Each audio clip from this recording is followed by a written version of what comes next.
So you learn that when we declare a class as abstract, we cannot instantiate it, we can only extend it. In contrast, we have final classes. When we declare a class as final, we cannot extend it anymore. Let me show you. So I'm going to declare this checkbox class as final. And now we cannot declare a class that extends the checkbox. Let me show you. So if I declare a public class, let's call it my checkbox, that extends our checkbox, we get a compilation error. Cannot inherit from the final class checkbox.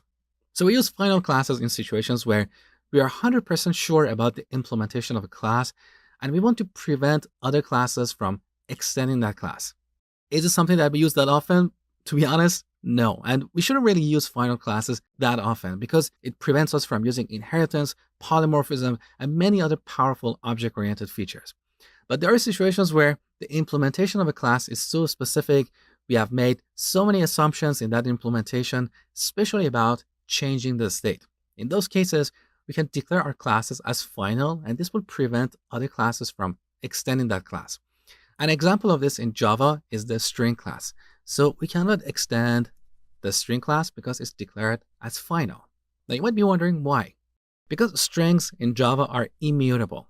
So once we create and initialize a string, we cannot change its content. If we call any of its methods like to uppercase or to lowercase, we'll get a new string. So this is the assumption that is made in the implementation of this class.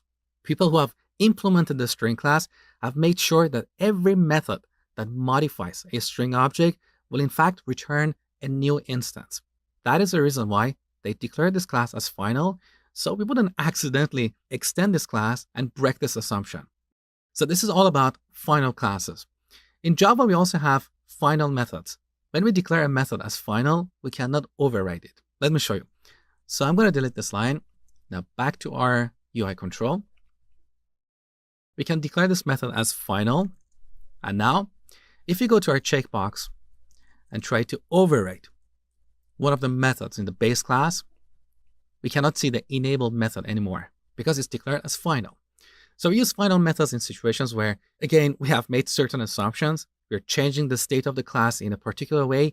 We don't want the subclasses to accidentally change this behavior or break our assumptions.